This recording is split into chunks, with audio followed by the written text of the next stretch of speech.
President Tinubu presented a 2026 Appropriation Bill of 58.18 trillion naira to the National Assembly late last year, and now we have the breakdown. The proposed budget tagged Budget of Consolidation, Renewed Resilience and Shared Prosperity projected total revenue at 34.33 trillion and total expenditure of 58.18 trillion, including 15.52 trillion naira for debt service. Detailed allocations to ministries, departments, and agencies were recently released by the Budget Office, with obvious shifts in Ministry of Aviation, the Ministry of Communication, Innovation, and Digital Economy. We're also seeing a 23% and an 81.76% cuts in allocations, respectively. Meanwhile, the Ministry of Works received the highest allocation of 3.4 trillion naira, while INEC will be receiving its highest allocation in the Commission's history ahead of the 2027 general election. So what does this 2026 budget say about Nigeria's priorities and this administration's spending habits? And what dividends can the Nigerian people anticipate? To look into this with us, we have the co-founder of BudgIT, Oluseun Onigbinde, joining us from Washington. Good morning. Thank you for joining us. It's a pleasure being here today. Thank you so much. Yes, and obviously these allocations will still be subject to lawmakers' scrutinies. Hopefully we don't see stories of padding this time. But what notable changes or shifts have you observed in this allocations? Well, thanks so much. I think what you see is also that allocations have followed the recent trajectory around security, increased investment in security. So by the time you're pulling it together, we still have spending now close to about 5 trillion naira on security. I mean, you've been the police, the defense, the interior ministry, the NSA, you're even getting close to around 6 trillion naira. So there's increased spending on security. Then more funding for education is being well captured. So things around UB are now being put directly under the Ministry of Education, so that at least you have a full grasp of what exactly the Education Ministry. Same thing with the BHCPF. You have also funding on the BHCPF also being captured. So we're seeing changes compared to what we have from the 2025 budget to 2026 budget. The other thing you also see, maybe you would pay attention to, is the debt servicing cost. That's also on a significant rise because the National Assembly, the federal government proposed 15 trillion naira, but I believe that the National Assembly might propose a little bit lesser than that, or even much more than that. We will see what the National Assembly would do. I mean, we worry about that. This budget is more like just rereading the 2025 budget.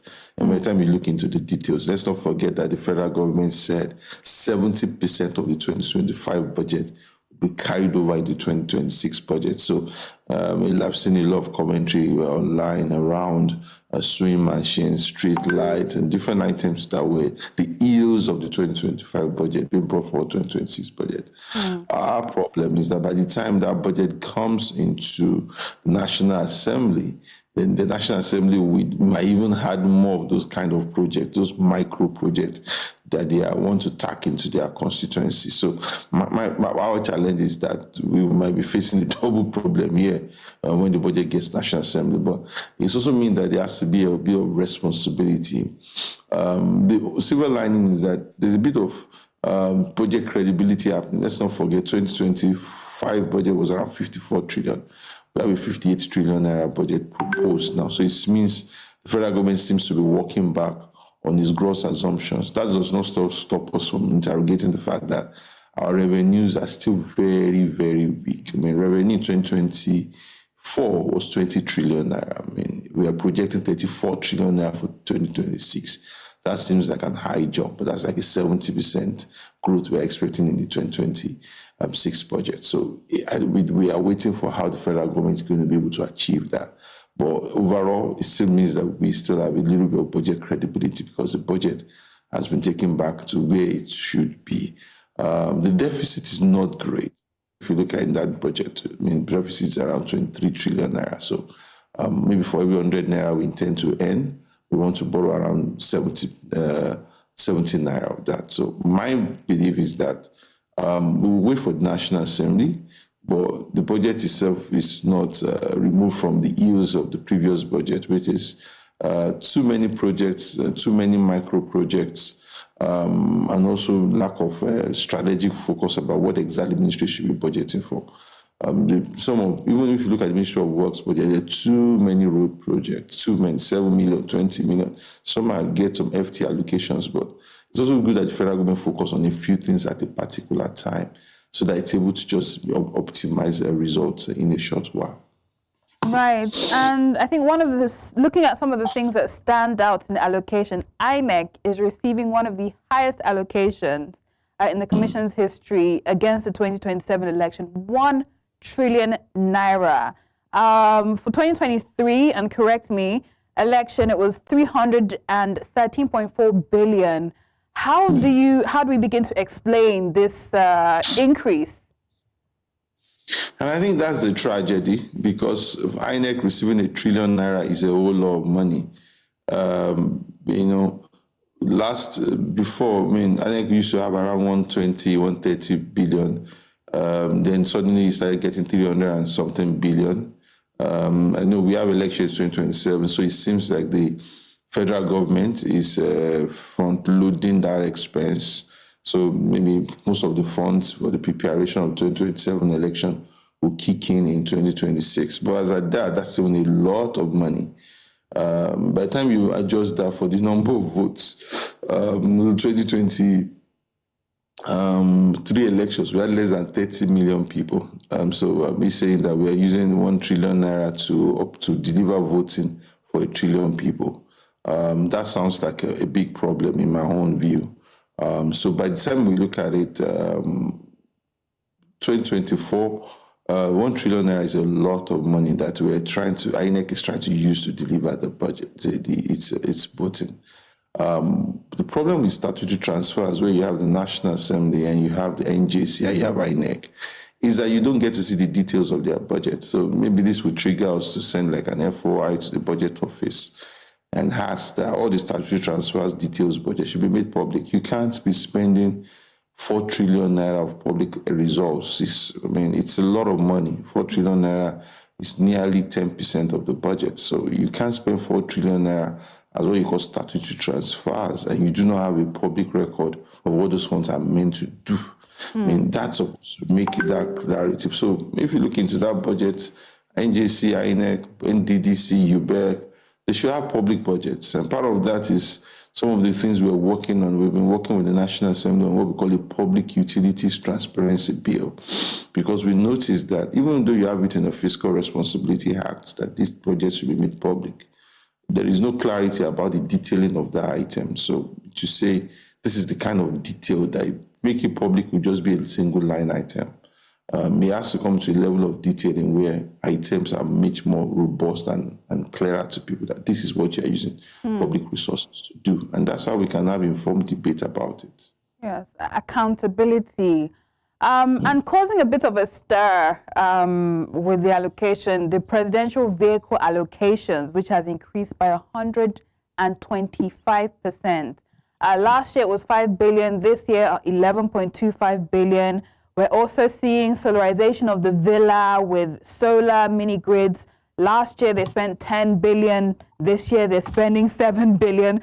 So there are questions here whether or not this budget is, funding the elite's comfort over government's and national economic development. To be honest with you, I started with that preamble and I said that the budget itself is used to fund.